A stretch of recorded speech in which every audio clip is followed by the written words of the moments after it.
রাশিয়ার মস্কোতে ক্যামেরায় ধরা পড়ল এক হৃদয় ছুঁয়ে যাওয়া মুহূর্ত। দুইটি বাঘশাবকের প্রথম বাহিরে বেরিয়ে আসার দৃশ্য। মাত্র কয়েক মাস বয়স, আর তাতেই তাদের সাহসী চঞ্চল দৌড়ঝাঁপ এখন ভাইরাল।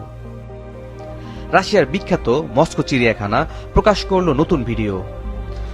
গত আগস্টে জন্ম নেওয়া দুই আমুর বাঘশাবক, একটি ছেলে একটি মেয়ে। জন্মের পর প্রথম কয়েক সপ্তাহ তারা ছিল নির্জন নিরাপদ জায়গায়, আর এখন প্রথমবারের মতো ধীরে ধীরে পরিচয় হচ্ছে বাহিরের জগতের সাথে। এই দুই বাঘশাবকের মা শিবা এবং বাবা আমুর ওরিয়ন দুজনেই একসময় বন্য পরিবেশে স্বাধীনভাবে রাজত্ব করত। এ কারণেই তাদের সন্তানদের এই চিড়িয়াখানার নাম দিয়েছে রয়্যাল সিবলিংস।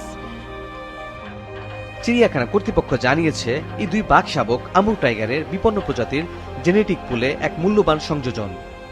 জন্মের পর থেকে দুবার তাদের ওজন নেওয়া হয়েছে, সেপ্টেম্বরে 7 কেজি এবং নভেম্বরে 12 কেজি।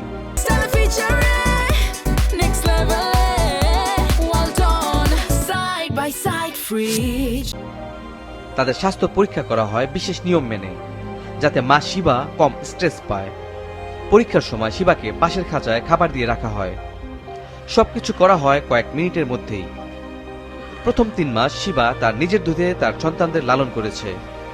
এরপর ধীরে ধীরে তারা কাঁচা মাংস খাওয়া শিখেছে, এমনকি কোয়েল পাখিও শিকার করতে শিখে গেছে, যা দেখে প্রাণীবিজ্ঞানীরা আনন্দে বিস্মিত।